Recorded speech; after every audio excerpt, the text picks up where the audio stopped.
meeting of the Landmarks and Historic Districts Board for February 15th, 2022. And the meeting is being recorded.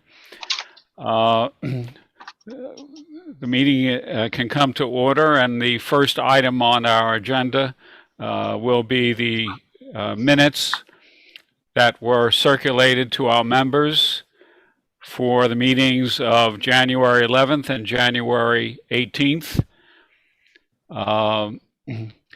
Is there a motion to approve? Yeah, Ed, I will note that Susan had a couple of revisions to the January 18th minutes that I will be making, and before they're posted. One had to do with some photographs for 201 Jobs Lane, and the other had to do with Bill mentioning that some current information about more recent town landmarks needs to be added to the website. Okay, yes, I saw that comment and agree with it as well, so. I wanted it on there to remind me because I'm the person who needs to do it. So. Okay. Any other corrections? Hearing none, all in favor of approving the minutes of both January 11th and January 18th? Raise your hand, say aye. Aye. Aye. Okay, the minutes are approved. We have possibly some, we have members of the public here tonight. Pam, can you unmute yourself and indicate what you're interested in? Hi, Ed, and hello, everyone else. I'm Pamela Harwood. I'm representing the Brichampton Civic Association. And of course, we are interested in every item that concerns Brichampton, but primarily I'm here to listen to and perhaps comment on the two demolition permit applications. Okay, fine.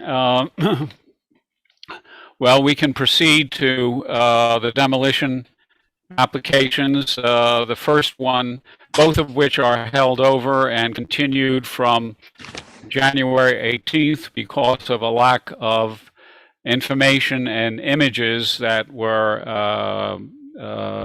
an obligation for the applications. So let's go to 201 Jobs Lane in Brichampton. If you remember, the application was for demolition of a farmhouse circa 1900 and two barns that are on the property. This application involved barns that were, one barn was identified as about 1940. It is on a 1938 aerial map, and another barn, which was not on the 1938 aerial map, has an AYB of 1950. There was a submission of photographs for the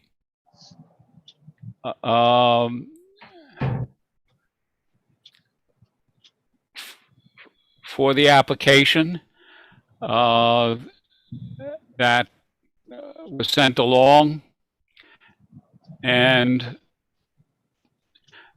let me I should share the screen with the applicant, with the photographs. Let me do that.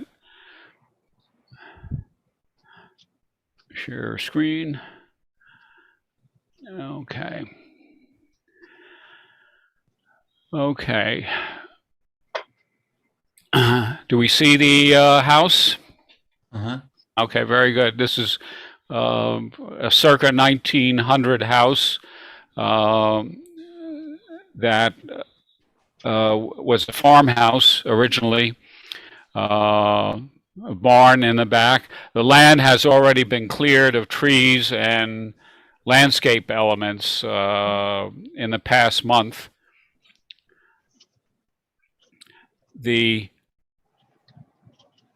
Another view of the house, the exterior of the house.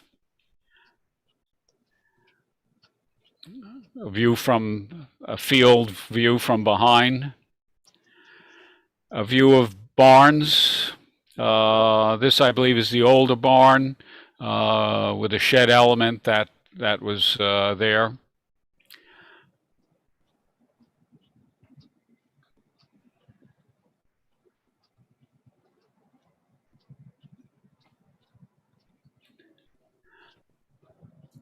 The house, they showed some interior photographs. I don't know if you had a chance to review them.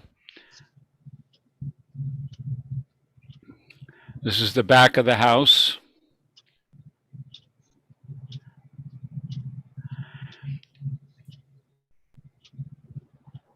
This is one of the barns with a kind of 1970s replacement overhead door.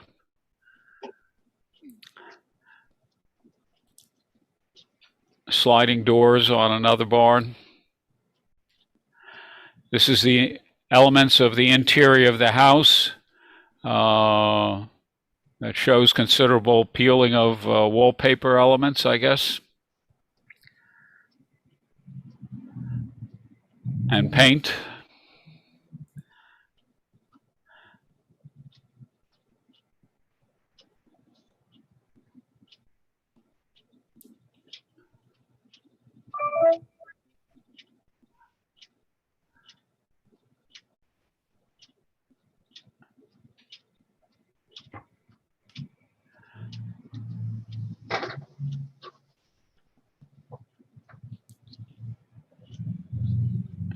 The cellar of the house with the entrance from the outside and the stairway shown, as well as the interior stairway that is there, supported by, I guess, maybe locust posts.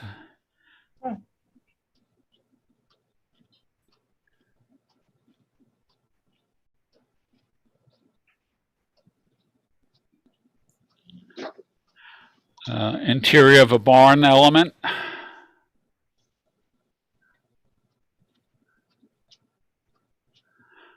Looks like the birds have had plenty of time to roost on the rafters.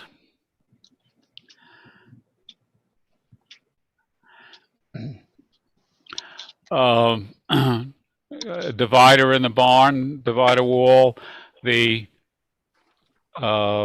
space between the planking generally was to provide for air circulation when you were storing potatoes after the harvest season. So I think that might be about, yeah, that's the last picture.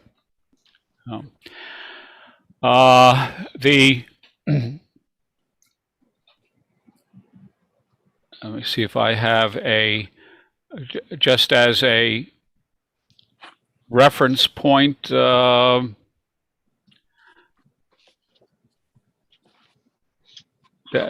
farm basically belonged to the Downs family. Nicholas Downs from about 1870 to 1906 or 1907. He was a veterinary and a horse trainer on Job's Lane.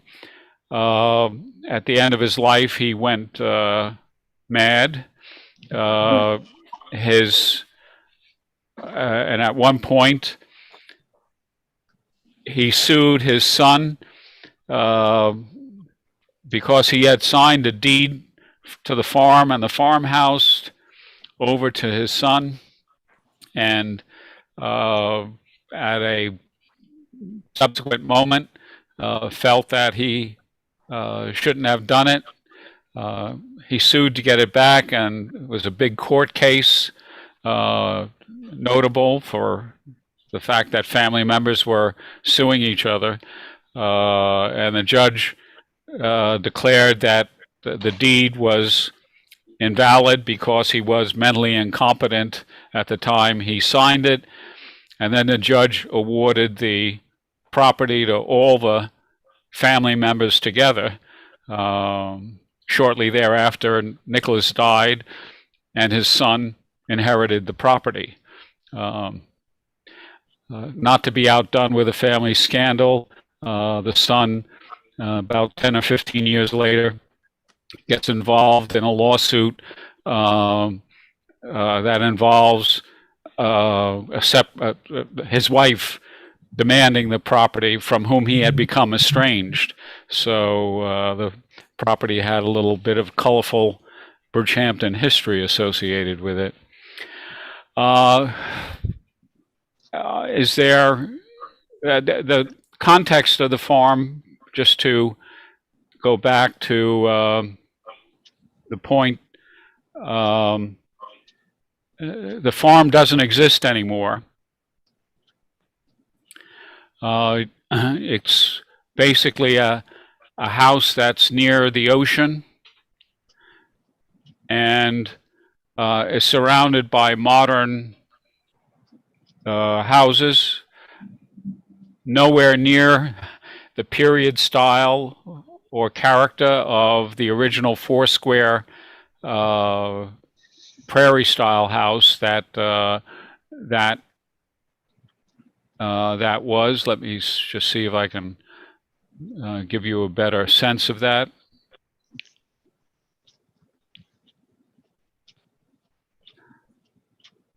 So there you see you do see the farmhouse and the two barns now. Yes. Okay, and but you see the modern, larger house and stylized, different style houses. This is close to the beach. There's a lot of almost what you would call surfside architecture for the real estate in this area. It's, quote, south of the highway and among the most prized locations. But the house has lost its historic context. The closest farming is here on Montauk Road. The only other historic element involved is the presence of the old cemetery on Job's Lane further up the road. I have a question. I didn't look up the address. Does it have any relationship? I think it was on Job's Lane. Was it Algonquin? That there are two. I think there's 57. There's a farmhouse, and then there's a second one that we reviewed for an addition just right up on Job's Lane. Yeah, there was one on Job's Lane. Someplace in this neighborhood here, either this house or this house, I think we had done previously as a house built in the early 20th century, around 1900 as well. But I've forgotten which one. But that's some time back that took place. Right, and there's one farmhouse. I didn't look up the age of it. I just drove down the road to look, but I assume there's no relationship between those two houses and this one, or you would have mentioned that. Yeah, I found no connection. The historic persons, or to the extent that there's any important or significant person, would have been the Downs family, and other than that, I don't know. The house, when the Downs family, I think, cashed out, so to speak, in the 1920s, it was sold to I think Roy or Ray Edwards, who operated the Edwards Theater in East Hampton. But other than that, I don't have any notion of larger significance of it. So my sense is that it doesn't have much going for it in terms of being described as having a significant place for arguing for its preservation, given its condition and given the context it's lost, that of being a farm site.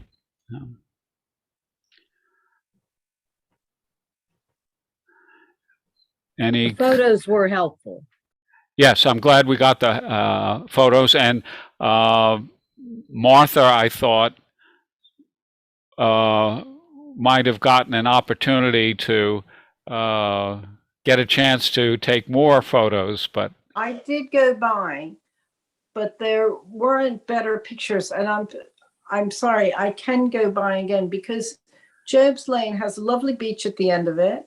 It's a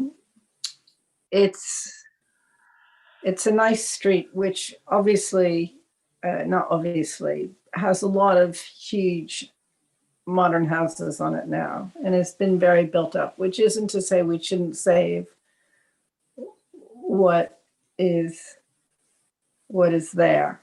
I mean, the house needs doing, but it didn't look terrible to me. Just, peeling paint is not a reason to tear a house down. But I'm sure that's not a legitimate reason to not demolish it. Other comments? Pam, would you? I don't know if the board members need to speak first, so let me know if I'm out of turn. But just listening to what you have said already, I agree with Martha. When I looked at the photographs, the interior looked very nice to me. Peeling paint and peeling wallpaper are not big issues. That they're so surface cosmetic. Nothing there looked like it was falling apart. It looked very charming, as a matter of fact. I do take your point about the neighborhood having lost its historic context, but that seems to be whether one says that, okay, everything around it is another kind of house with a pool and a tennis court, so this isn't worth saving. Well, at one point, do you say something is worth saving? And I looked on the web as you were speaking, and outeast.com is already advertising a new build on this property, uber modern, and to me, almost industrial looking, as so many are on Dune Road, for $22 million. So but that's what's happening in Brichampton. Everything is getting swallowed up by this sort of thing. And I hear you not really advocating for it, but at what point do we advocate for the few remaining agricultural properties left? And I don't think this looked too far gone. It was so cosmetic what was wrong with it inside. So I find it very discouraging. And I think, speaking on behalf of all of our members, it's one by one. At what point do you take a stand? And I know that you're just an advisory board like the CAC was. I know you have advocated for preservation, and it's not happened. I know that. I know how very frustrating that can feel. So I do feel I have to say what I'm saying. Well, thanks for your comments. The comments are, in a sense, familiar because those types of comments have been brought to us before. One of the things is that the house may be workable in terms of being something to be preserved, but more of our task and domain is whether or not there's a historic character to it that deserves to be preserved, something of significance. And there are some things that are in the code that specify the kinds of things that we would be looking for, as, for example, if it wasn't a neighborhood of houses of similar character that built around 1900, traditional architecture, certainly there would be an argument that maybe the board should be trying to preserve a neighborhood. by preserving an individual house. But in this kind of area, the transformation has already taken place, and the house kind of stands out as something that's a fish out of water, so to speak. It is of a different kind. It doesn't have a great association with a person, though possibly the one thing that would argue for it is that it is an example of a four-square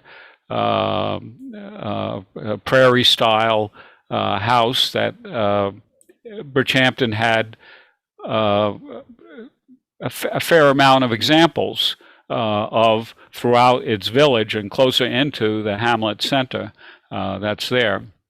That is one thing. It is a typical of a particular style and retains it pretty much to this point. Other comments or thoughts on the matter?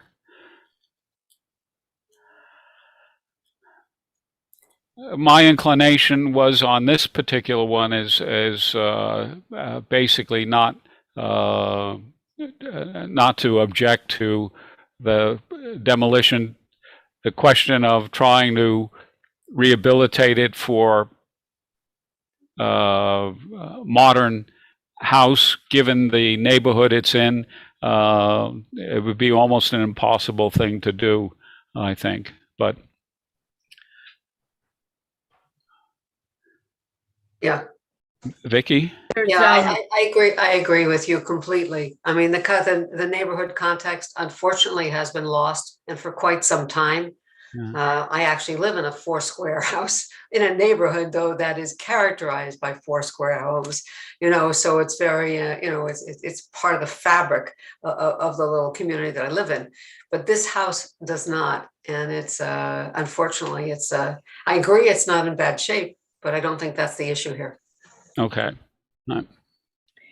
And I mean, recommending for them to use it as a pool house, I don't see that as actually feasible, picking it up, moving it, using it somewhere on the property. I didn't look up the property size, but I assume it's not going to be compatible with the proposed new architecture. But that is something we do recommend sometimes. Yes, I will. Sorry, Susan. Beg your pardon. I'll wait till you're done. What was that? I just think that it's a shame that that we're advocating that something look like the rest of the neighborhood when that's the neighborhood. Because I know that we need to try and save areas, and that's an argument, and no one important lived in it, and architecturally it's not much, but it is there, and it's not in terrible shape. And it does add charm to the street. I mean, much like Beach Lane, when you drive up these roads, you just don't want to see something that looks like a really rich suburb. I mean, I personally don't. I know that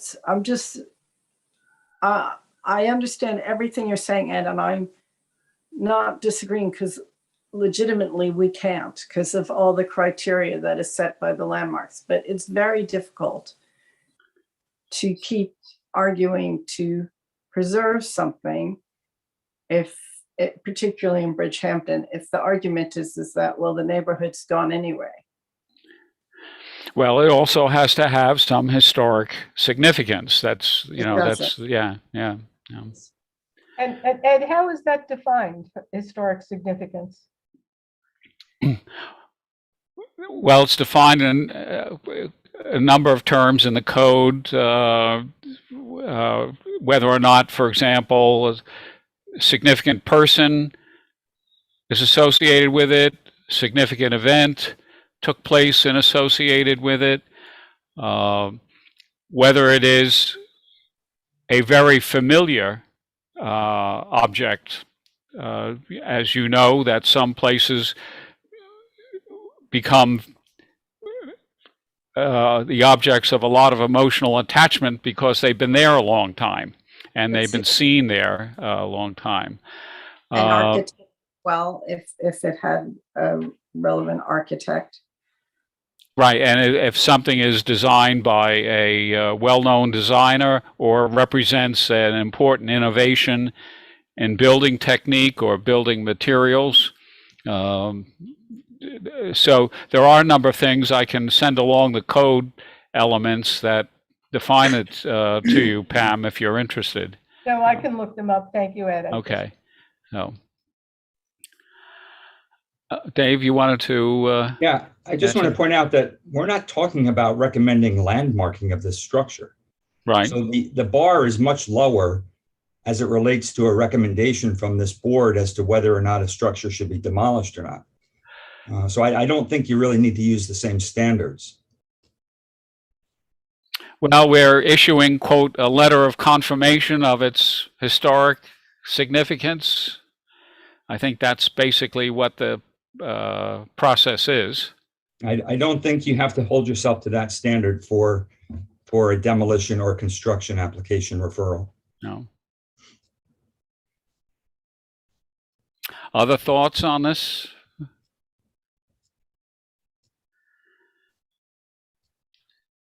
Well, I was going to recommend, but I have the possibility of saying I can agree if there is here a gray area of judgment. We can recommend to object because of the architecture of the building being very representative of a form of architecture found in Brichampton, and perhaps find another reason. But does that sound okay if we do file an objection then? Okay, I've had my mind changed. Very good, Martha. Yes, I would agree with objecting to it. It's it's a four square. It's a distinctive architectural design. The applicant is not arguing about the structural integrity of the building. They're not challenging that. It has been identified as a historic resource in our town survey of resources, and it is associated with the Downs family. So I think we should object. Okay, so that will be the fate, and I'll file the objection then. Okay, 2297 Montauk Highway. Let me just get rid of some of the. No photos arrived that I saw, but maybe I missed those. I didn't see any additional submissions since the last meeting. No, and in that light, I would say that we should deem it incomplete and continue it over to our March 15th meeting, and we'll send out another notification concerning that to both the building department that we are continuing to review it because the application is incomplete, as well as the applicant themselves. Having said that, I think also, Pamela, did you want to offer something on 2297 Montauk Highway? I think it would be better for me to wait until March 15th, which I'm happy to do. It would be interesting to see the photographs. I think we all know this because it's right on Montauk Highway. I'll take some pictures. It shouldn't allow them not to submit pictures, but I'm sorry I didn't go by and get the pictures, but I will.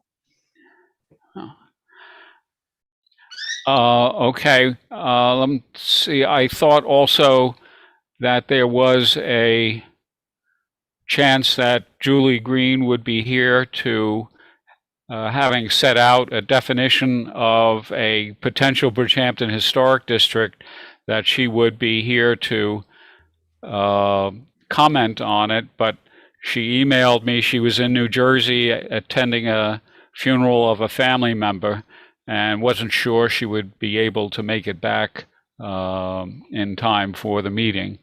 So we'll continue it over until March. Pamela? And I just want to say one thing, that I would certainly not hold out hope for the Brichampton Historic District to be codified by the time this application would have to be decided. That's been in discussion for years now, and with no resolution in sight. And this will, one way or another, this particular property will be decided before that even happens. And it's important also to know that, you know, it's a very limited district. Not to be negative, but it's true. Okay, well, thanks. Your comments will be noted and certainly passed on to others who are interested in the one, the district, and two, the question of preserving the house down the road. So if that's And I do have a question about that. So if one of your considerations is that the neighborhood's already lost, that's an important thing to know too, because the neighborhood is lost one house by one house by one house. And the neighborhood that you were previously discussing on Job's Lane looks like Miami Vice from the 1980s by now, but at some point that was allowed to happen house by house. And on Main Street, you know, that's a danger too. Can we say that because Farrell is now building their second monstrosity and Saunders has built a huge addition that goes on to Church Lane, are we to say that, well, look at what's surrounding, it's already happening? And I think that's one thing this board should take into consideration, is that at every opportunity you do have, well, you have an opportunity, home by home, structure by structure, to draw some sort of line. One thing I'll say is sometimes the neighborhood is what is looked at. If there's a house that's particularly significant on its own because of architecture, architect, event, no matter what's happening in the neighborhood, it would be considered individually. But then there are others sometimes that maybe we look at more of a group. So it's not every neighborhood in every house in every neighborhood. Does that help? Yeah, yes, it does. And I have to say that one of the frustrations, and you know, this is my first time on this board, so excuse me if I'm a little not up to speed on all of your considerations, and I do apologize for that.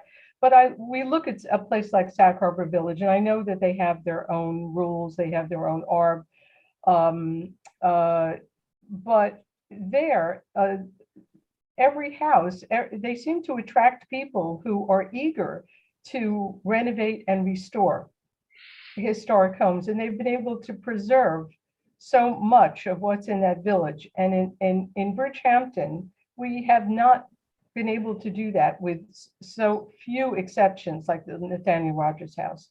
And we're losing everything. And I've spoken with David Wilcox about the Hendrickson farm that's for sale, and that might come up on your agenda on the chopping block at some point, I don't know. But why is it that we can't attract people who would like to renovate older homes in Brichampton, yet other places seem to do that? Why? Because, as you say, they still have preserved so many of those houses. And here, it's the odd house left standing that's old.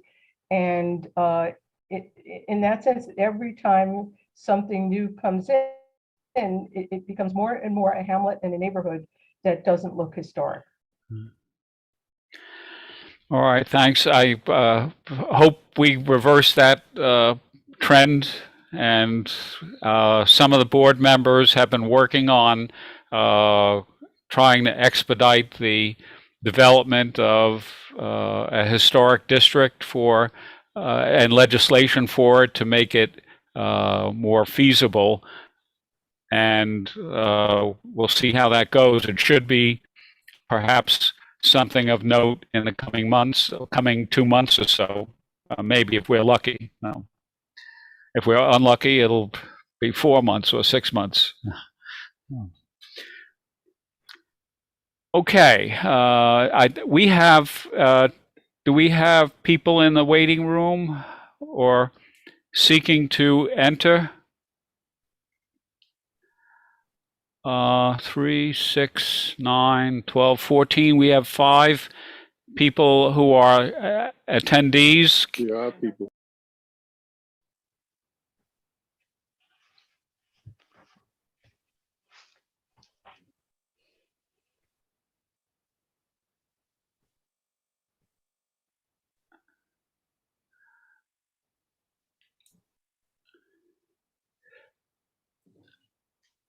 Let's see who we have here.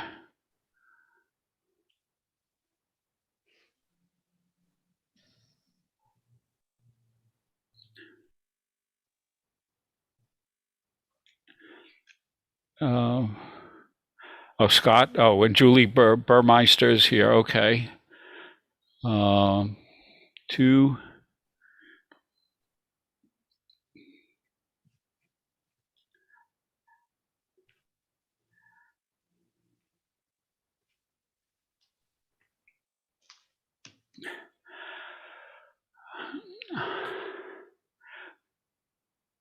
Okay.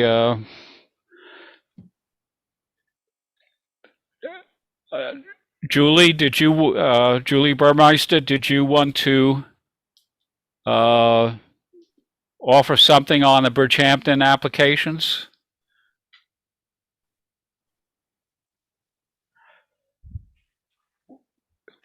Unmute yourself. There, okay.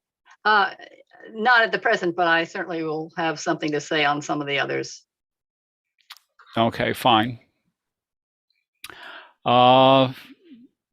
In the absence of any other participant, and we have Scott Kosas here. Scott, do you want to take up your item on the certificate of appropriateness? Sure. And I'll be brief, just got a couple sick kids at home and we've been down this road a few times. So I think everyone's familiar with the project and the ask. Ed, I think, circulated an email, which was a request to, I guess, appeal the ruling for just one specific item of the many prescribed items relating to 189 Lumber Lane, which was the hip roof on the house. And, you know, the main objection was just under the Secretary of Interior's reasonableness and financial hardship. Sorry, I've got a sick baby at the moment. The costs, as I laid out in my email, are pretty extensive on making that change. And given the fact that effectively half the board was in support of keeping the roof line with the replacement of the windows, and our strong preference for the aesthetic versus the hip roof, we felt strongly on trying to appeal and have the board take another look. Okay. Well, first of all, you did submit plans for both options to the board. They were circulated. Let me just ask the board members whether the plans were detailed in a way that they can be used and appended and incorporated into a certificate of appropriateness. Did anybody have problems with them? Well, there were two sets of drawings, one showing the gable on the front, the other showing the hip roof. So we would have to make a decision as to which set we were approving. Right. Let me just see if I can. Aside from those two differences, their plans are now updated per all your other prescribed requests. So the idea was that hopefully you guys would re-vote on the hip roof design, and based on the outcome, you would have the final set of plans for either option for you guys to provide a COA. Let me see if I can bring this up. So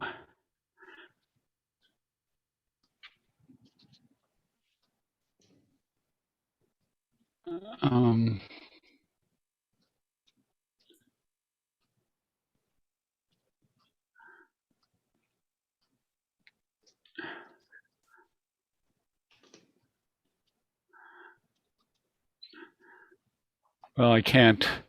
Do we see the plans? Yes. Okay. Okay, so this is the set with the gable on the addition. Mm-hmm. And then the other set has that gable removed and shows the hip roof. Wasn't there an elevation included with Scott's email that was most recently sent since the last meeting? I saw one online where he changed the windows. This is the windows were changed. They were smaller windows. Right. Right, and had flower boxes. So the Well, flower boxes are those were gone and- removed. Yes. This one yeah. showed it in the first, without the hip roof, with bigger windows, which we hadn't seen before. Right. So this is the solution to the problem that was the consensus of the board at the last meeting.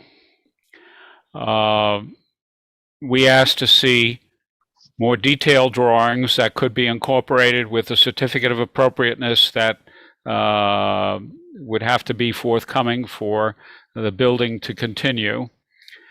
And after the meeting, Scott emailed the request for and petition for consideration of the cost involved in changing the framing in order to have a hip roof rather than the straight gable. And I think it was about $11,000 of cost. I'm not sure what the actual estimate was on it, but it seemed to me that the numbers that he described in the email were in line with what might be expected. Last meeting, we had a contractor's estimate for doing a garage in Hampton Bays attached to a ranch house and an 8x8 addition to the house, and it was a $280,000 contractor estimate for the job. I've had some re-roofing done on my house, and the dollars that he said seemed to be realistic for the project. I don't know if anyone else had made an assessment of that as well.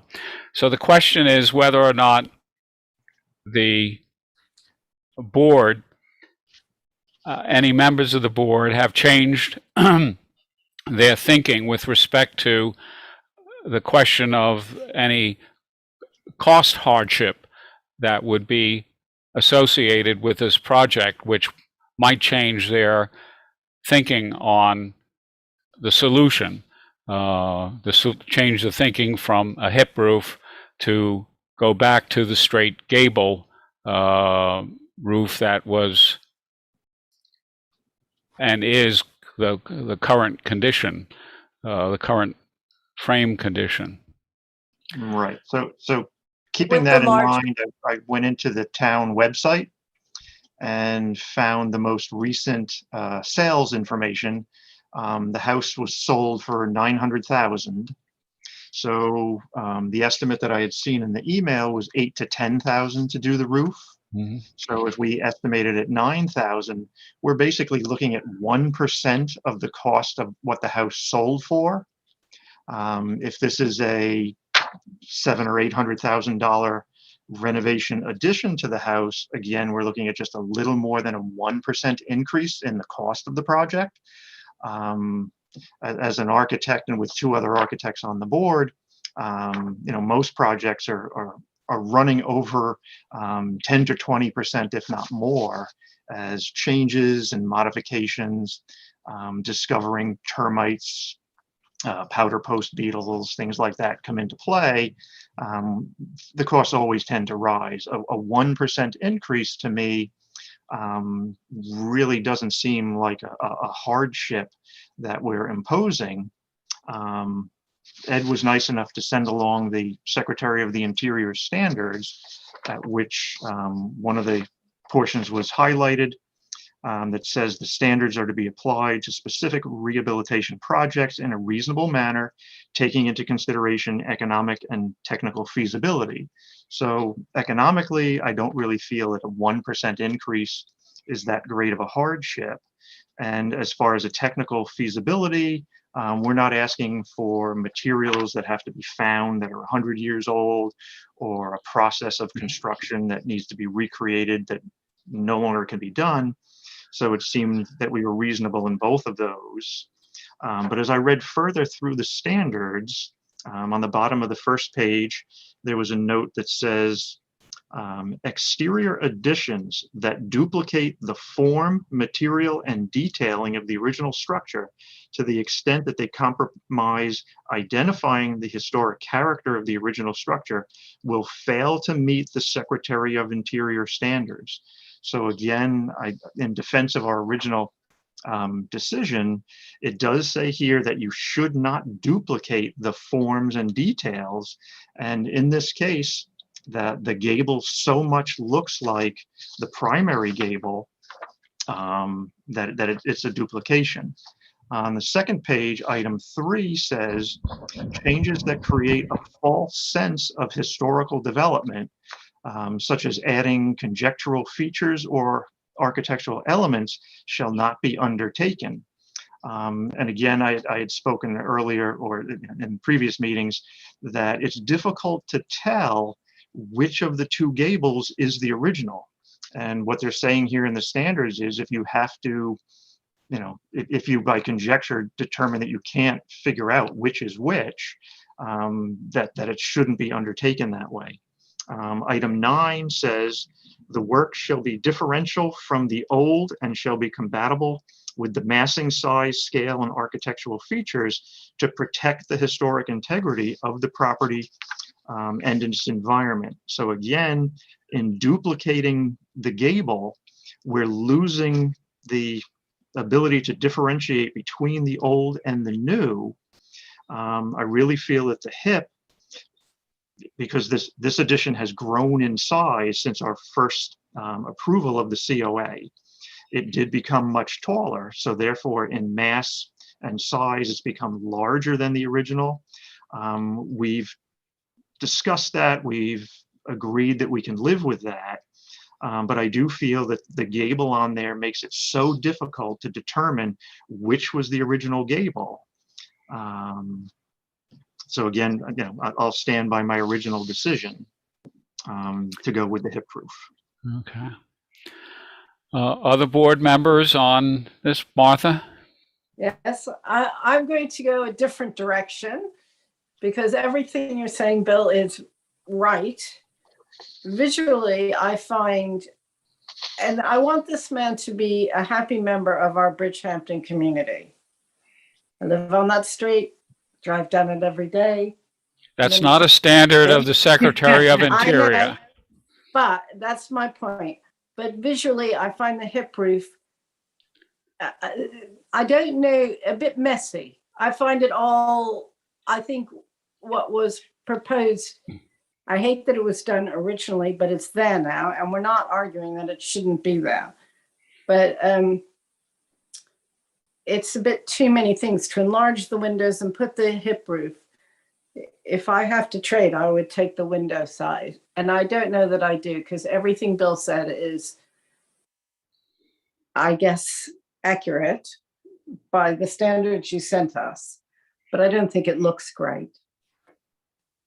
And I think we have to, it is the approach into the town. And I think for me, I would take that into consideration. I know it's not a legitimate argument. It's just a visual one. Other comments to be made? Vicky?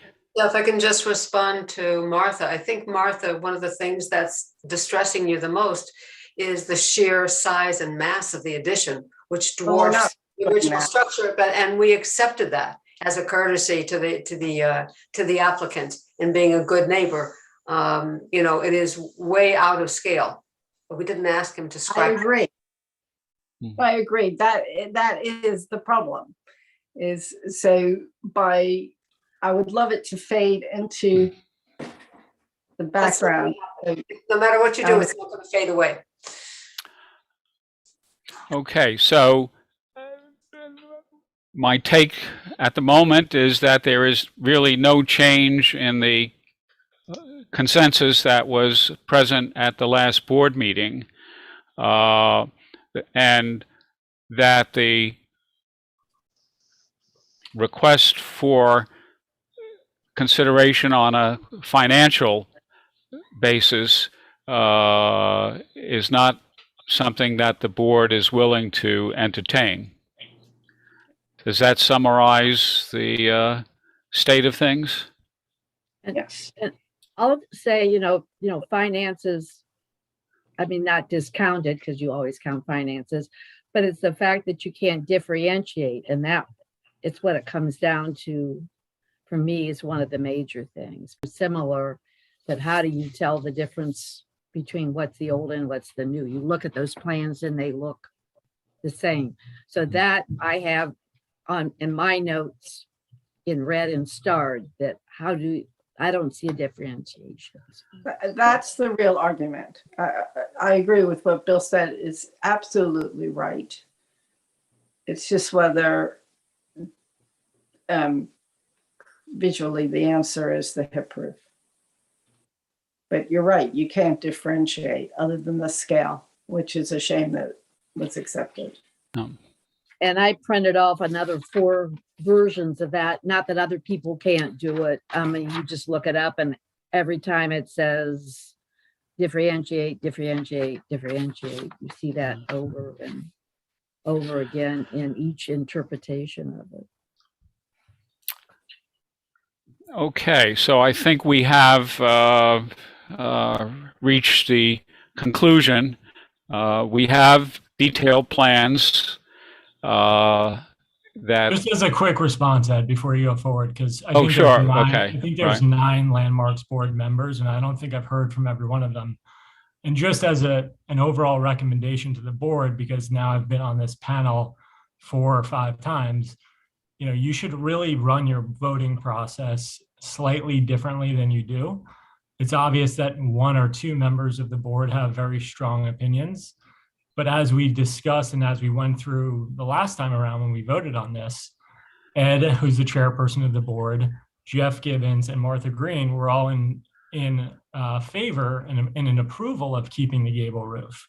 And it wasn't until Bill, made his very, well thought out, and I'm not opposing what you're saying. I hear what you're saying, but maybe overbearing or very detailed commentary, and the rest of the board did not have an opportunity to vote. And it ultimately just went to a group vote from that point, which I think procedurally you should all just take a look at how you're voting on projects. So that's for 1. For 2, to make a comment that $10,000 is not a lot of money, to make a comment that, that is for strictly changing the roof line. You've also asked me to replace 4 windows, and not only replace 4 windows, but replace 4 windows that are already installed. So that's a substantial amount of cost. I've also invested tens of thousands of dollars on the historic volume only at this house to refurbish it and to make sure that it stands another 167 years. And it's in that I came to the board looking for a sense of reasonableness, in that I've invested in the community keeping a historic volume standing for very long. And to think we had a 3-person vote of an 8-person board that was in favor, and then all of a sudden you just close the books after one particular opinion is just sort of baffling to me. And then just to make a comment on differentiation, we've discussed this several times, and we've tailored our plans on the, what differentiates this house is that it has 14+ inch moldings with dental detail. Changing that on the new addition, which we've done per your prescribed recommendations, will clearly differentiate what's a historic 168-year-old house versus what's newly built. It will. And lastly, the biggest issue that I have, and it's not the money, it is the hip roof design is not appropriate next to a gable design. Bill had a different opinion and told this board on the last meeting that there were thousands of images that he found of a gable roof directly next to a hip roof, 2 stories. I have not seen a single image of that.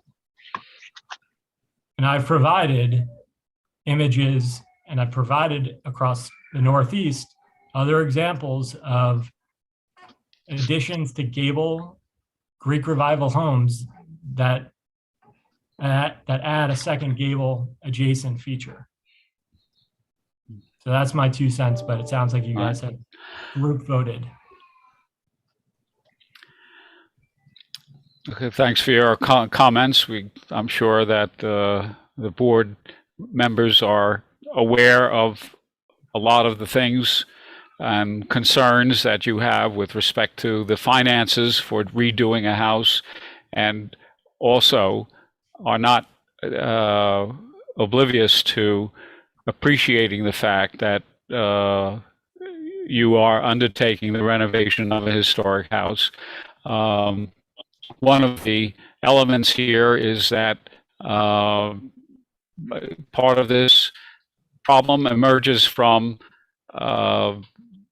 decisions made without consulting, the landmarks board prior to undertaking those decisions. And it comes at a time when there's a lot of sensitivity to the question of what's to be done when building, construction, and demolition is undertaken in Southampton in the absence of appropriate permits and appropriate enforcement. So there are a mix of things involved here. But I think we've walked through that, and the last detail is the feedback you're telling me is that this is an overbearing volume. It's 3 feet higher than what was approved in December of 2020, and it's set back 6 feet off the road. So just want to make sure everyone has that detail. And I've told you guys that about 6 times, but I just want to reiterate it. Right. And we've seen the actual pictures as well. The elevations and the pictures give slightly different impression, but the board has come to its conclusion that the preferred solution is the hip roof, and that the board, we can take a vote on the financial exigency issue if you wanted to, but I think the consensus was that the board was not going to approve it.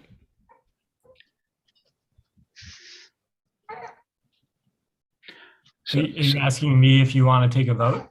Well, if you want me to take a vote, I'll call for individual hands. If you're the chairperson of the board, if you're speaking on behalf of well, you were making criticism of it. If you're satisfied that there's a consensus, if you're not satisfied and want a specific finding, I'll ask for board members to actually indicate Sure, as it'd be to, good to see which board members support and which don't. okay. For those board members who find it financially unreasonable to apply the hip roof solution, raise your hand. All those who find it financially reasonable to apply the hip roof solution, raise your hand. Okay. And any abstentions? See no abstentions. I abstain Oh, or one abstention. Okay. because I don't agree with the first finding, and I don't know. I think it looks fine. Okay.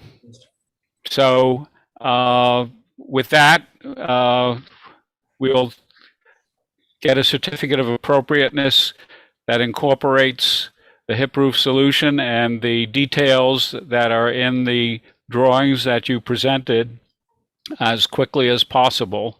And I presume the other work is underway that you are seeking to have done during this period of time? It is. And thanks again for coordinating. I appreciate that. Okay. Thanks again, everyone, for your time. I do appreciate it. Okay, Scott, good luck with the project. Old houses, I live in one, are not always fun. So. Take care. All right. Okay. With that, we can undertake the construction applications that are on the agenda. 19 Jackson Avenue, East Quogue was that was turned back to the building department under Article 8 as something that was not significant for review. 214 Maple Lane in Brichampton. That is a proposal to do interior bathroom work on a house that does not have, as far as my ability to examine the design, does not have any exterior impact. Let me get back here. Does anyone want to see the plans or the application? No. I don't think. I also looked them over in detail and I didn't see any exterior impact at all with this project. Right. They did indicate in the application at this that no exterior impact at this time, which indicates they may have plans down the road for further renovations. It's a particularly pretty house in Brichampton, and hopefully we'll be able to see it preserved. Okay, so I'll send back I think we could have done an Article 8 response on that as well, but didn't catch it in time. 149 Town Point. Jeff got to Town Point to take a look at it and sent along some photographs. The house is very long and narrow from the street, and it has quite a bit of property to one side of it. And they're running another addition in the back, although part of it is 2-story, most of it is 1-story. These are your photos. Yeah, this is all, everything that's going to happen is at the far left side at the back. Right here, yeah. Yeah, it's going to run, perpendicular to the existing house. I didn't have a problem with it. The Okay. existing house looks like it has most of it's in good shape, I would say. Mm-hmm. Let me see if I can get this back here.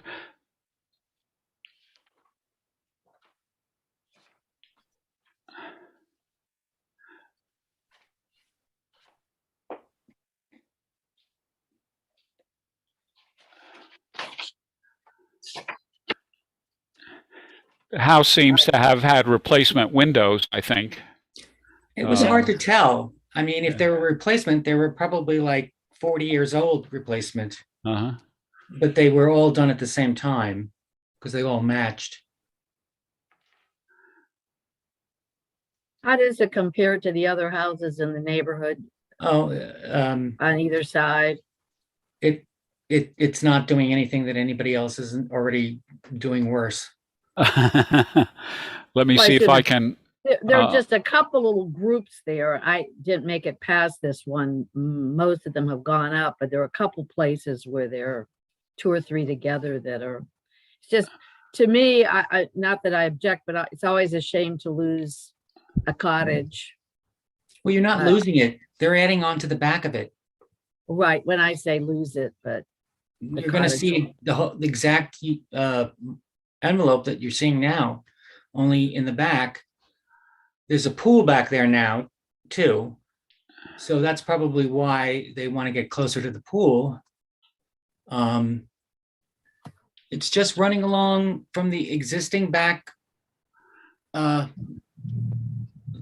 of the top of the house, across from the right to the left.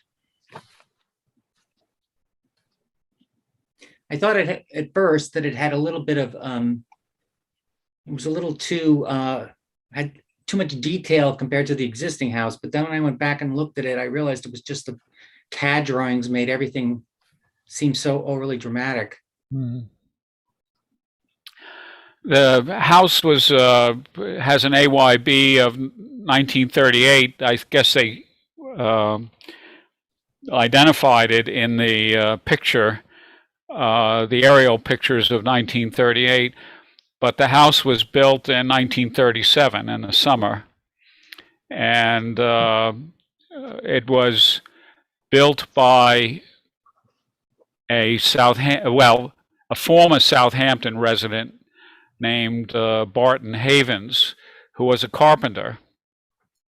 But he made his money as a carpenter and as a builder in Flushing, Queens. And apparently during the Depression period, when maybe building wasn't so active, spent his time building this cottage. He's not known for anything else other than that. His children, daughter and son, inherited the house, and their names are on the property records that are there for the property. So isn't Havens a historic family? Well, not the North, not the Havens in, yeah, this Havens family, they must have been, they were in Southampton in the 19th century. He was born 1885 in the village of Southampton. He caught a 6-pound bass in Lake Agawam in 1901. You know, he was there as a teenager, and his family came from a big family of Havens in Southampton Village, but most of them seem to have moved on to New York City and beyond. So it's not the Havens of Sag Harbor area fame. Can you show the plans and elevations of what was Yes, let me see if I can proposed? Get the construction application up.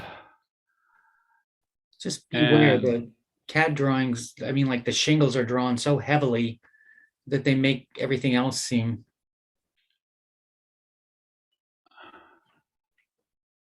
So, okay, let me see if I can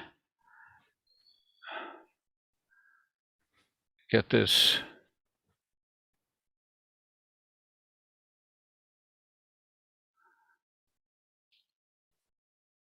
Where is the drawing? the new stuff.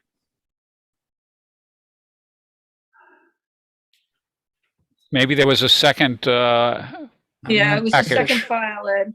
Okay.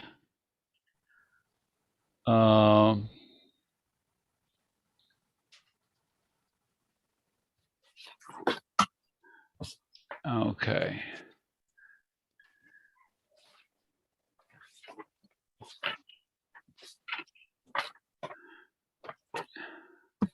Yeah, that's it.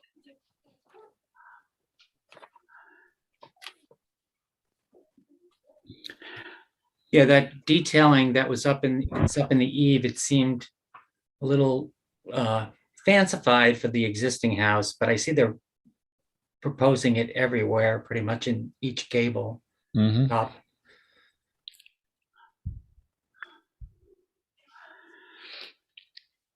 And that two-story volume is only one room deep.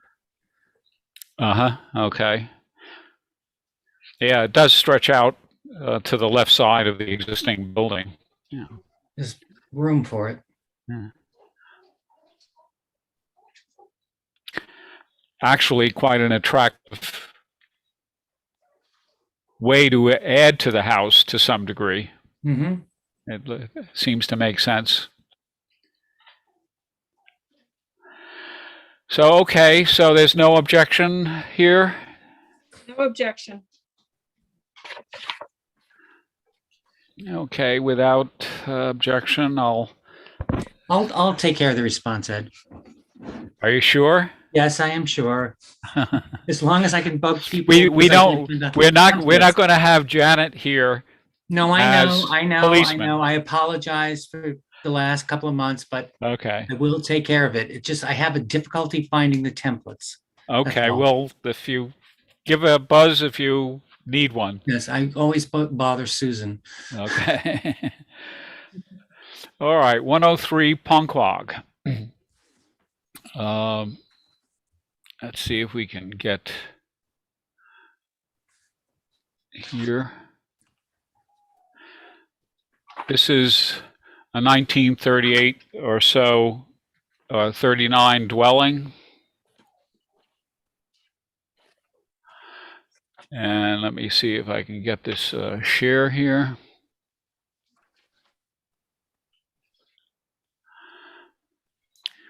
Okay, so a very narrow lot. Looks like the house has been added to before.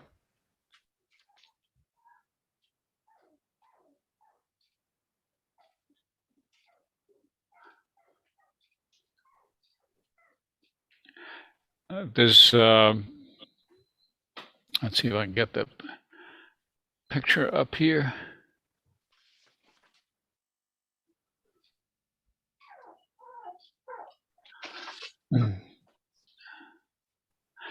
Can't see much from the dark drawing here, but this gives a better portrayal of the building. Flower boxes.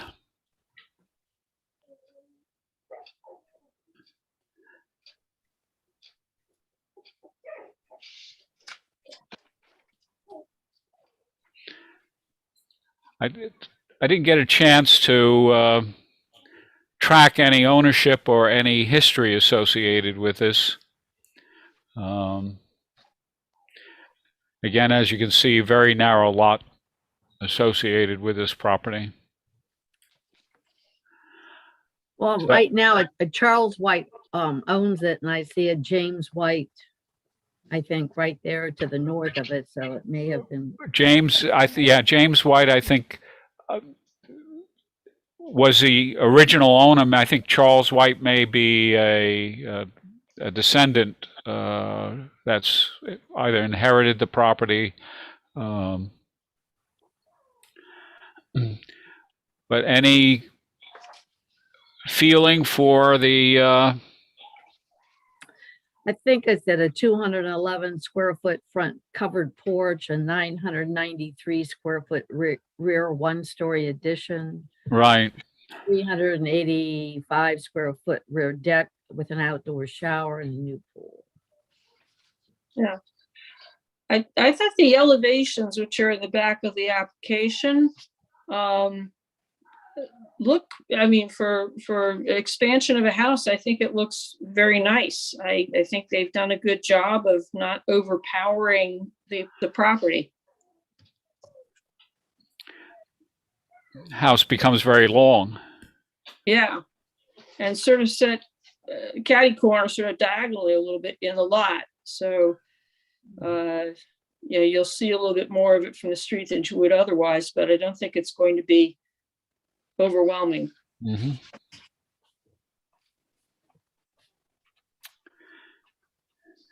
Any other thoughts?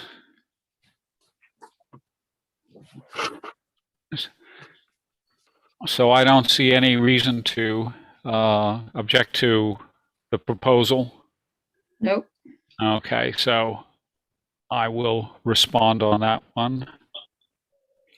32 Lighthouse Road, we looked at that. That was interior renovation of about a 1920 house, and was determined did not merit a full-scale review. And 10 Schwenks Road, construction. So we have here Susan and Vicky were associated with this. We went out to look at it on Thursday. It was a nice sunny warm day, but it's right across the street from the potato barn at 9 Schwenks we had a couple months ago. Yep. Which was a demo. Well, it was a renovation, but it was actually a demolition. But this one is across the street.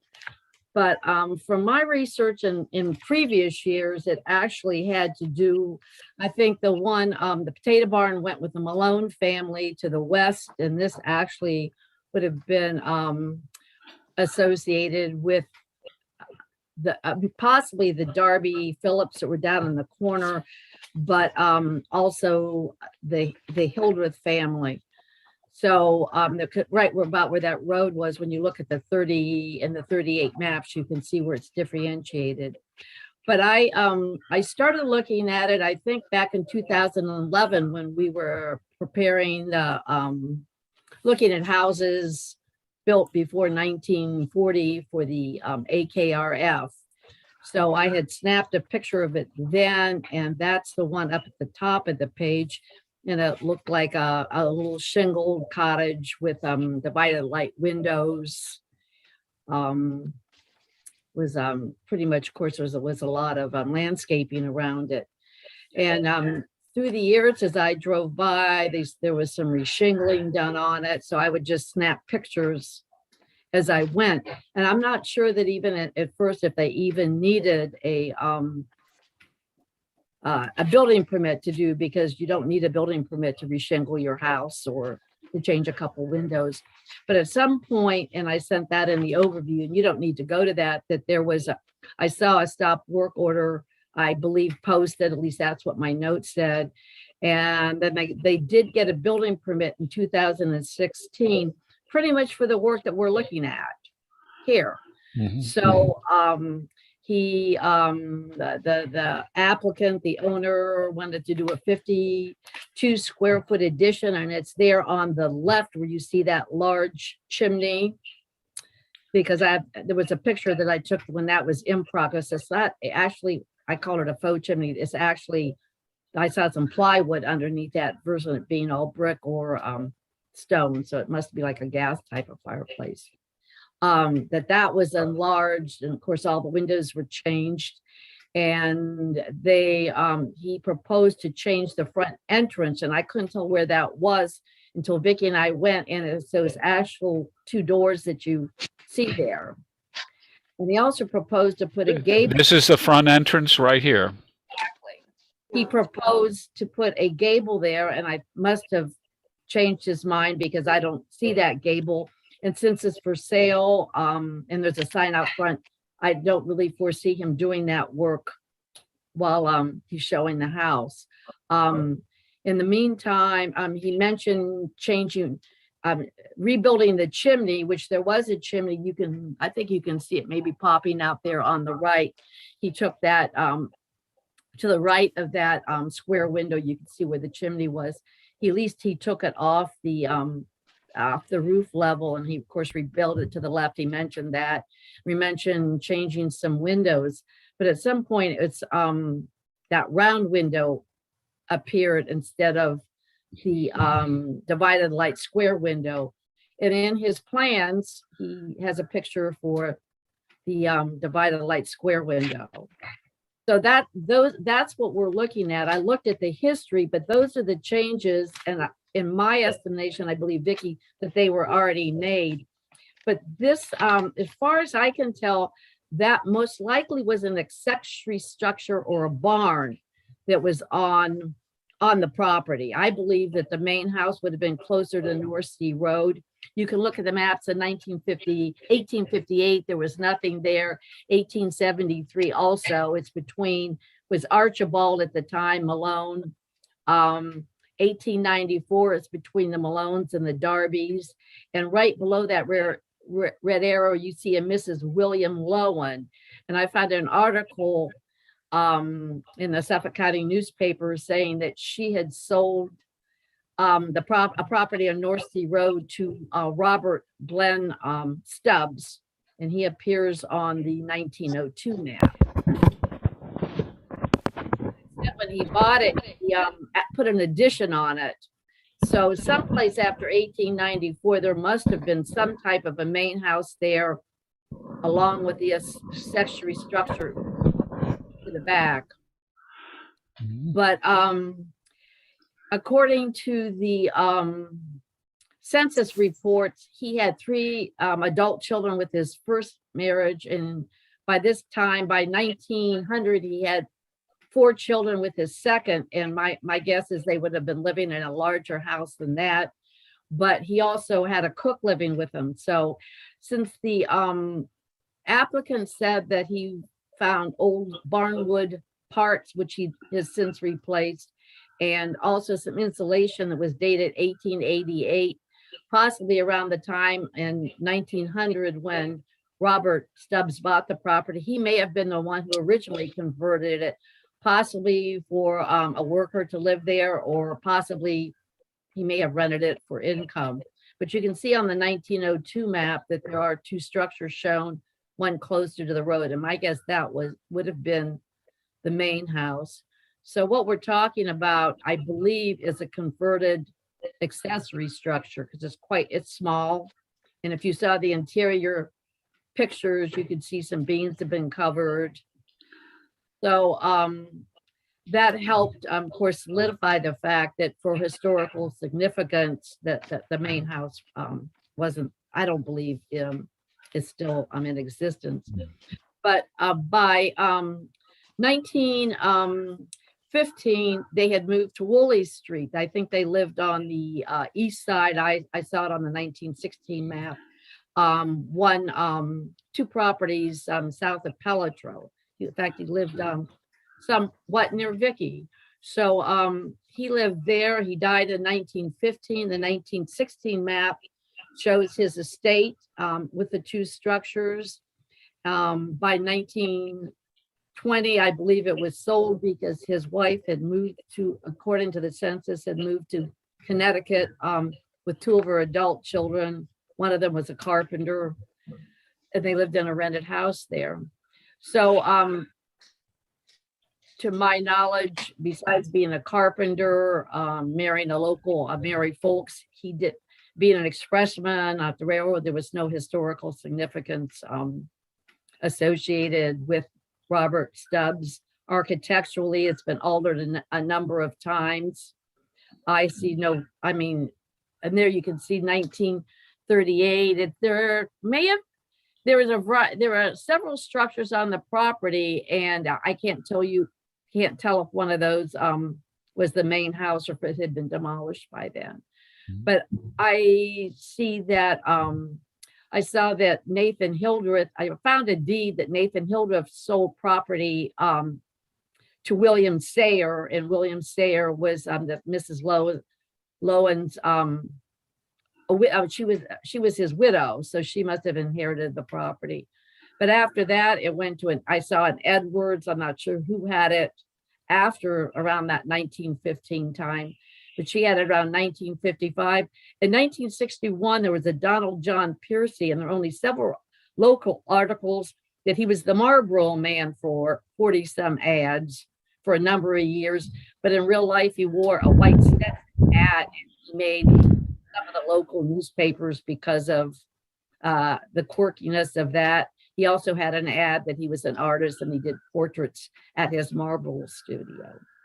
I listed around 1991, the current owner, Robert W. Race, and his wife, Laura, purchased the house and made several different changes to, I assume it's the cottage, which is referred to as the workshop, or there's also a garage, but I believe that was built in 1970, so that's not part of this application.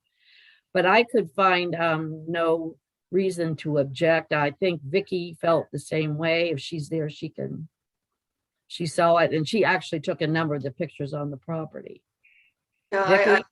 Yes, this property, whether it was an accessory structure or not, I don't know, but it's undergone such a mishmash of changes over the years.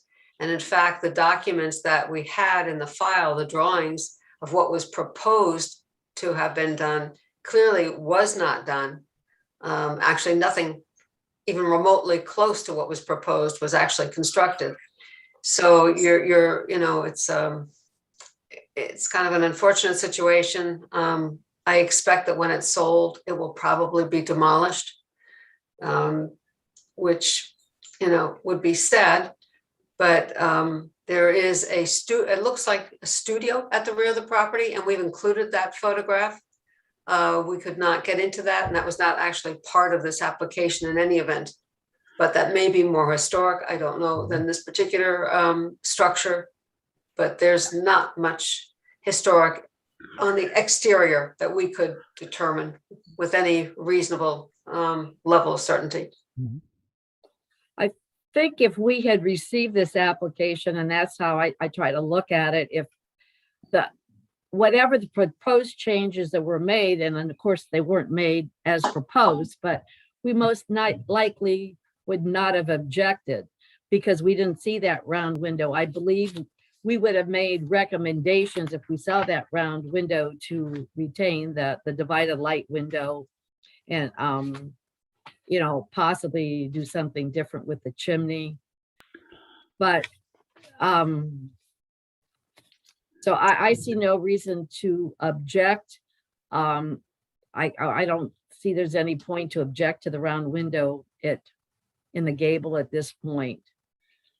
But if I would make a note that if for some reason in 2016, when he finally that was the other point, did apply for the building permit, the building department did not refer it to us as it should have been at the time, probably because usually the reason we heard is because the official flagging hadn't been done. But just by the fact that its age, and then it was listed in the table of AKRF, we should have reviewed that application in 2016, not through any fault of the owner, but just due to the fact that the building department did refer it. But we didn't get it. This is what we have. And at this point, I see no reason to object, and just make note that we would have made some recommendations about the window and the chimney. Okay, any comments? I don't see a reason to object to the application and to approve it. Yeah. But anybody else have comments that they might want to add? Hearing none. Okay, Susan, would you be the person that I'll file it. would want to? Okay, do that.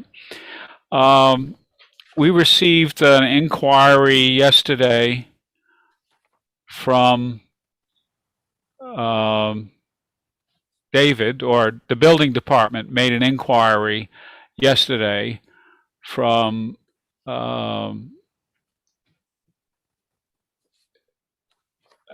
for 6 Wilson Avenue, Hampton Bays. This, we reviewed this. Oh, let me see if I can get the application up here. We reviewed this in 2020, July. Dave, do you remember the details of it? Yeah, there was a referral to the Landmarks Board for a demolition in July of 2020. Landmarks Board report was no objection. The applicants then apparently changed their mind and decided to keep the building and to do a renovation of it, which apparently wasn't referred to the Landmarks Board for a construction review. They got a building permit for the renovation. They have started to do some work. It looked like new windows were put in and some insulation on the outside. But now there's a new owner, and the new owner has come in and is asking to demo the building again. So, since it's been more than a year, your policy has been that if somebody changes their plans or does a no start and then they come in to do something different, that it would have to be referred again. But since they're really just proposing to do the demo again, and you had no objection the first time around, the question was whether it needed to be fully referred this second time or whether you would waive that. My suggestion is that we just memorandize the building department with a reiteration of no objection to any demolition that takes place. Is that okay with everyone? Mm-hmm. Oh, So okay. is this the one that came in yesterday? Or Well, it's an informal inquiry from the building department because the original demolition application was referred 18 months ago. right? And so now the building department just wants to know, do we want to go through the same process again of getting the full 9 yards of material? Mhm. And so No. I don't see any usefulness to that. No, I'm just doing it for the matter of records because it's not on the agenda. If we have some type of a document, then it can be just passed. It's not requiring further review.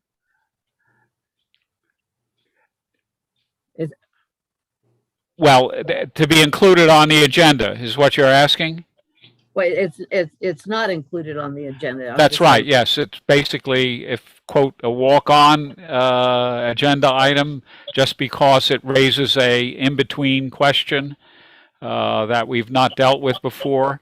My suggestion would be that where we have these expired responses on applications, that if a couple board members say that they don't deserve review, we use the Article 8 response That's on what them. I'm saying. Yeah, okay. Because I think what is I remember that once we have not objected to a demolition, we don't object, and it doesn't actually have to come back. I'm not sure if that's in writing. Well, in this case, there might have been a rehabilitation of the house that took place, which might have, changed circumstances. Exactly. No. Exactly. So as long as there's some formal way of doing it, since I try to keep track, I don't have any objection to us not reviewing it, as long as we have some way of keeping track of it. Okay. All right. Okay, we on the agenda, 189 Lumber Lane, we've already dealt with. The Nathaniel Rogers house in Brichampton is a pending Still question. pending, I'm sorry. It's Still still pending. pending. I will get you back privately on that, yeah. Yeah, there's This is 13 years. I don't think there's a rush.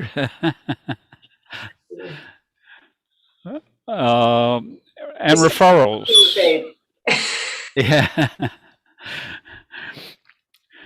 Referrals. Okay, 251 Butter Lane. And perhaps Martha has something to offer here.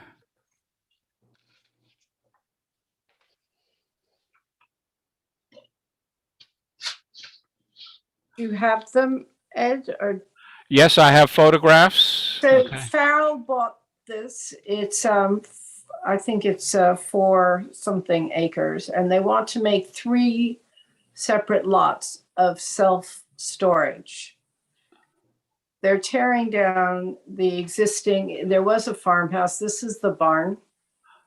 Ed and I managed to go on the snowy day, and Ed, you didn't think there was anything to save. I obviously quite liked it because I like a barn. But so they're going to take it out. They're going to divide the property up, and it's near the railroad, but not that close. Not adjacent. So that whole area is being developed for some kind of light industrial, if you like. There's a lot of commercial industrial housing there, property there. Do you want to say anything, Ed, about it? Well, this basically we wanted to put our fingerprints on a demolition. The application before the planning board was to have 4 new buildings for storage, I think self-service storage, constructed. And it listed on the application to the planning board demolition of a commercial building.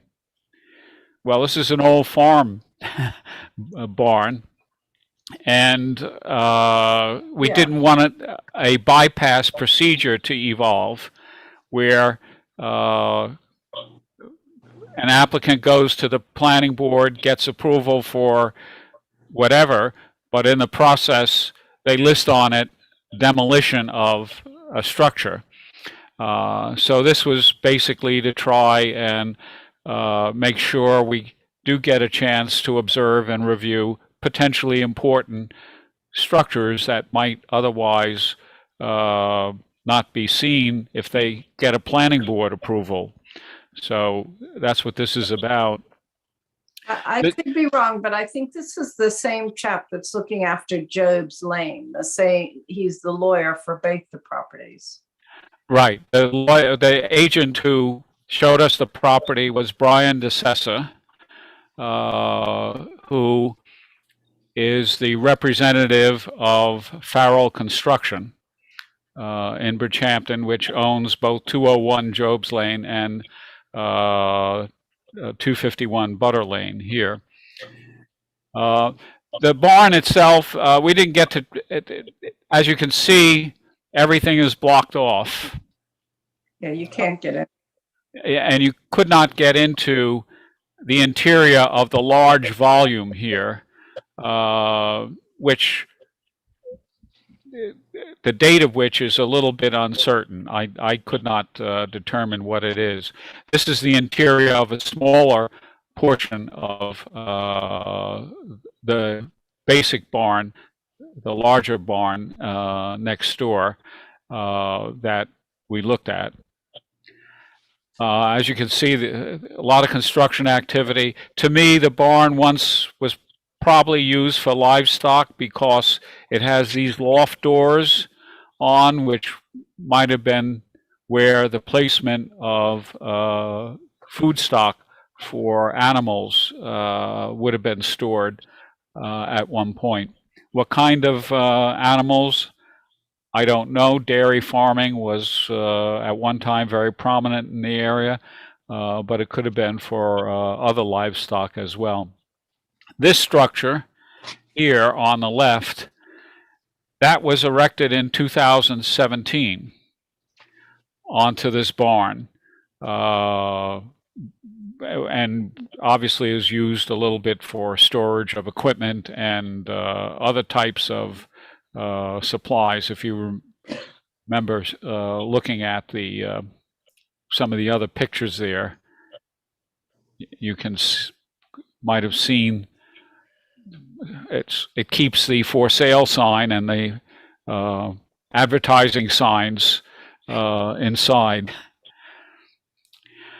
On the property, there's also this garage, former garage, which is also going to be demolished as well. Obviously, a lot of snow around it, and a lot of dirt pushed up around it as well. So very hard to gauge any kind of real character to it. But that's on the agenda. We don't have an application for this as a demolition project, but we do have the referral from the planning board. And what I would suggest is that we just advise the planning board, thank you for the referral, that as one of their conditions for the subdivision, that they require a official demolition permit from the building department that would be referred to the landmarks board. Does that make sense? Yep. Does that make sense to you, Dave?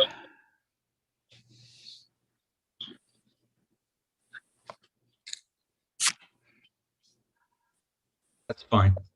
Okay. Okay. Any other comments about that? Okay. I think just for anybody that hadn't followed it, that there was a farmhouse there, and that was demolished a couple years ago. 2017, the summer of 2017. Julie, was that long ago? Wow, Julie, somebody was driving by and reported that the house was being demolished, and there was no no demo permit, no building permit, no referral to the landmarks board. All right. And by the time the building department, I assume, got there, it was gone. Was it the Demechi? Which? The farm? Yeah, the family. Demicki. Okay. Demicki was the name. Yes. Yeah. Anyway. It was a farm up and operating farm maybe until the 1970s or so, and then was used as the basis of a landscaping business by one of the sons as the local economy began to change. And it was listed in AKRF, and you could see the barn was mentioned, and you could see it in the background, but it was all filed under 225 instead of 251. Right, yes, it was, they were unaware of the existing subdivision of the property when the survey was done. Yeah. However, the barns have AYB, several of them of 1900, so it should have been flagged just based on the age of the barns. Anyways, that's the backstory. Right. Yep. 360 Montauk Highway is a continuing saga of the Tuttle mower shop that was the subject of some litigation on the development of the property. And we have not heard anything about that. No. Oh, okay. Aware of any litigation? What do you mean? Or I thought you said that there was some kind of action being taken about the development that took place at 360. The code enforcement has issued notices, but I'm not familiar with any litigation. Okay, so the level of enforcement is just notices. To my knowledge, although I may have heard that it was in court, I don't know. I think I heard you say one time before, a couple months ago, that it was in court. So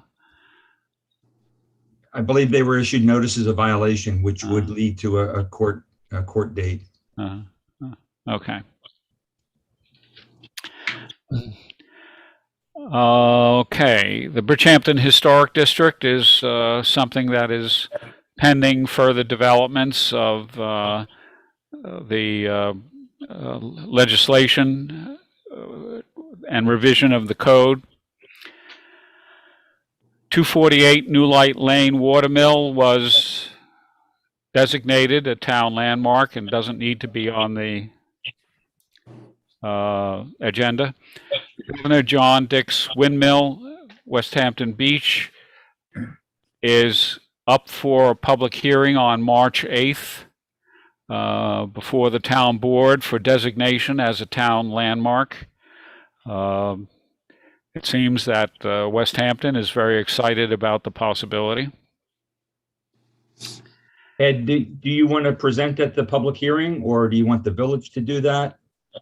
Or Kelly, you could weigh in on this. I don't know who the appropriate entity is to make the presentation to the town board. Well, the recommendation comes from the Landmarks Board. So in the sense that we have the little, as much as we have our fingers on the pulse of history associated with the Dick's windmill,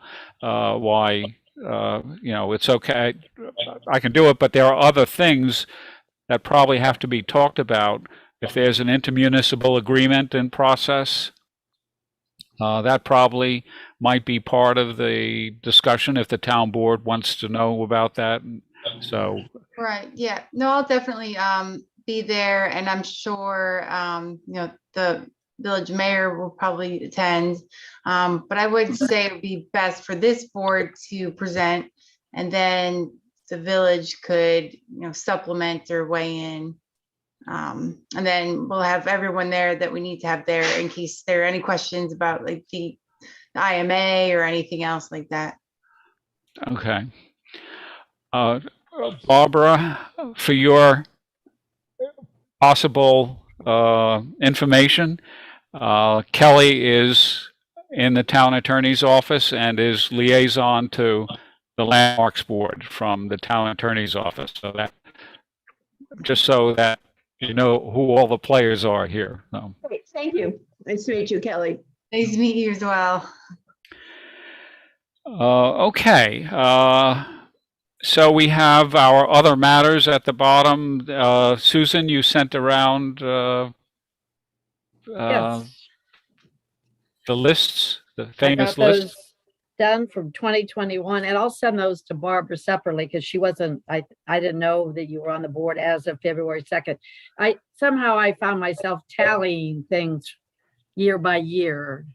It's a volunteer type thing, and it's, of course, there used to be 10 and now there are 70 or more, but which we wanted to get more referred, so that is happening now. But I sent those. I sent also the summary, and I'll just mention a couple things.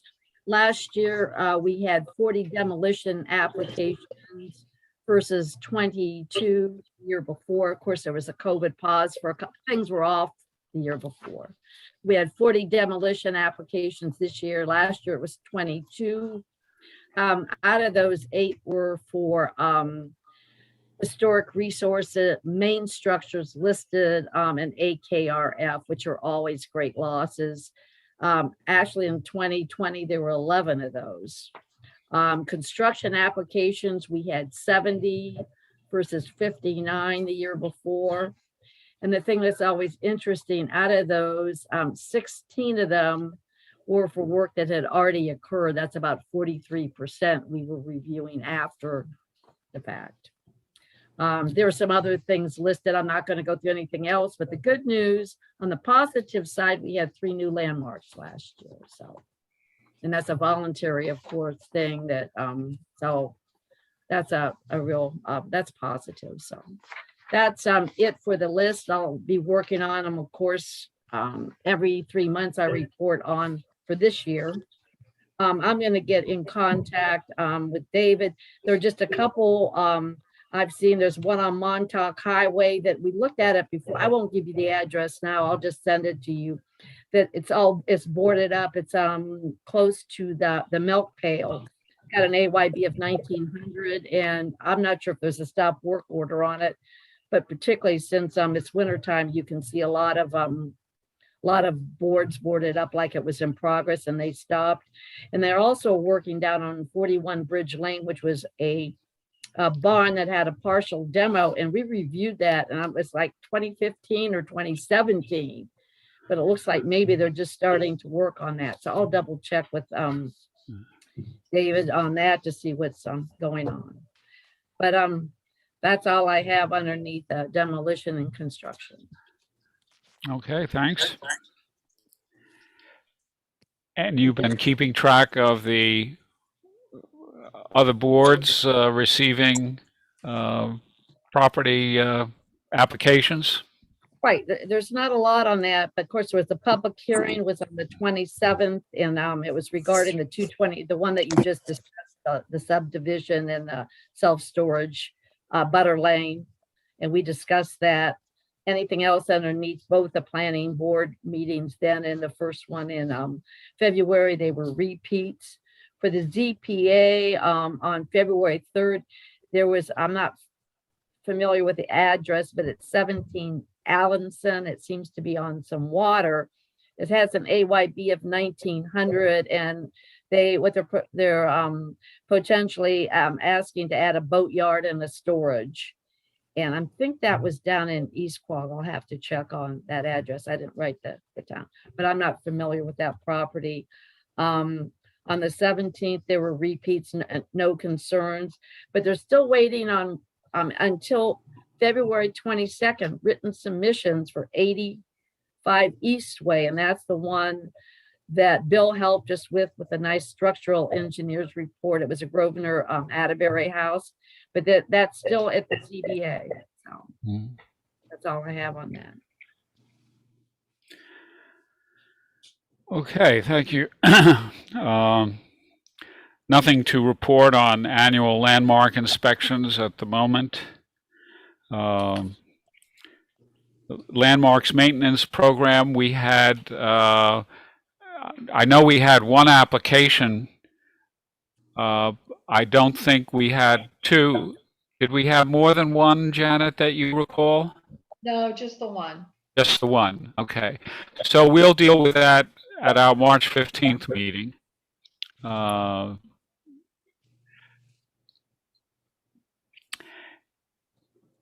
Landmarks maintenance grants for nonprofits, nothing there. CPF and future easements, nothing there. Certified local government status. Vicki, would you want to report on the email chain? I think you're better equipped than me. That was a long email chain. Or David, actually. I mean, you have. Or Dave, do you want to do a brief recap on the progress on the CLG status? Sure. I think we're getting very close to having something that Vicki and Ed and I and Kelly agree complies with the guidance that we got from SHPO. The town board had considered this at a work session back last year, I guess maybe in late summer. April, I think it was. Was it April? Okay. And they gave us, clear direction to go ahead and prepare the code amendments. We've worked through some of those revisions, and I think we're ready to, aside from the two issues that came up this week about the whether or not to include state and national register as a possible option for local landmarking. And what was the other? I think that's the primary issue right now. The other one was just combining language, making oh, that's right. Sections easier. Yeah. I mean, I would certainly recommend that we keep the code the way it was, where the list of criteria, you only have to meet one of those, one or more. You don't have to meet all of them. And the way the code is right now, one of the criteria that would qualify for local designation is that a property is on the state or national. It doesn't say that it has to be on the state or national. And I don't see a real reason why we would want to eliminate that as a criteria, especially if there were no other criteria that a property met. I think that the one question is that who determines whether it qualifies to be on the national and state register? If it's not on the state register, who would otherwise determine that? And that presumes that the local commission or board is making that decision based upon assumptions. Well, no, I think if we're looking at a property that's not already on the state or national, and that's the only criteria that we think it might meet for local designation, then I think we could do a referral to SHPO and ask them if the property would qualify for state register. And if they say yes, then that would give us the ability to do a local designation, even if it's not already on the state register. Okay, so I mean, that's an interpretation of how to confirm the qualification for being on the state or national register by referring it to SHPO for that confirmation. Absolutely. I don't think we would ever try to make that determination. That's definitely a SHPO determination. If that sounds okay with me, yeah. It's okay with me. Yeah. You want to just check again? I don't remember her name because I wasn't involved in this back then, but there's someone who had reviewed the potential code amendments before and gave recommendations. Do you think it's worth reaching out to her one last time just about this one question? Whether it's Yes. okay for Vicki, CLG? I think you had that contact, right? With someone from SHPO? I spoke with SHPO, yes. Yeah. Could you confirm with them whether that's Yes. whether we absolutely have to remove that as, I mean, perhaps they thought that was a requirement for local designation rather than an optional criteria. And if they're okay with us leaving that in, that's the general consensus within the land management office that we would like to keep that in there. Okay. I'll confirm with them. Okay. Okay, very good. Very good. Any other business to be brought before the board tonight? I just want to point out, I don't know if Barbara's already been sworn in, but that is something you have been. Okay. No, No, I haven't been. I know I have to do that by March 10th, David. well, a couple of other people have to do it too. Yep. I was in town hall and they told me not to let you guys get away. And the consequence is, if you don't get sworn in by the date, you have to go through another reappointment by the town board. We don't So, like to do that, so. yeah. All right. So, okay, everybody's been informed and advised, so. And I don't know if you want to acknowledge Janet's good work for the board. Yes. Yes, Absolutely. yes, not only a round of applause, but really great appreciation. I know that, over the years, there have been a few times when we've had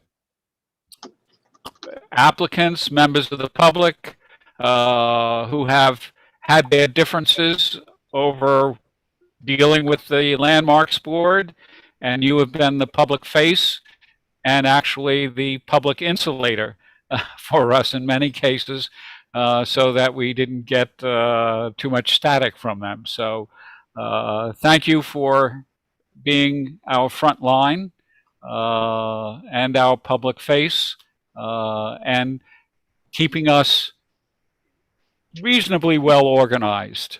Not, we all have our own craziness, so it's nice to have you making sure that we got things done in the right way. Well, thank you. It's been a pleasure working with all of you. I've enjoyed it. Well, very good. And if there's a Landmarks Board in Savannah, you're well qualified for it. Thank you. Thank you. Sure there is. I can't. It's got, SCAD has the most incredible preservation course on the planet. I've taken courses there, Janet. If you need some connections to very interesting people in Savannah, I'd love to help you with that. Okay, great. Thank you. Okay. Janet, you don't want to mention your daughter? No, my daughter does go to SCAD. She's studying to be an architect. So she actually graduates in May. Wow. And she was accepted into a program. They're trying to get her to continue with her master's. Good. Wonderful. So I'm excited. I'm happy for her. That's One of my great. favorite places to talk. Good. Okay, if there's nothing else, we bid Farnwell Welcome, farewell to Bye. Janet, Thank And you, we- Barb. Thank you, Hi, Janet. Janet. and welcome to Barbara. And Welcome, Barbara. in March, there's a possibility we may be meeting in person, although Kelly informed me today that March 16th is the current window for being able to meet by Zoom. So we'll watch how developments go. If there is a preference to meeting by Zoom versus meeting in person at Town Hall, let's see how many would rather have the option of meeting in March by Zoom if it's possible.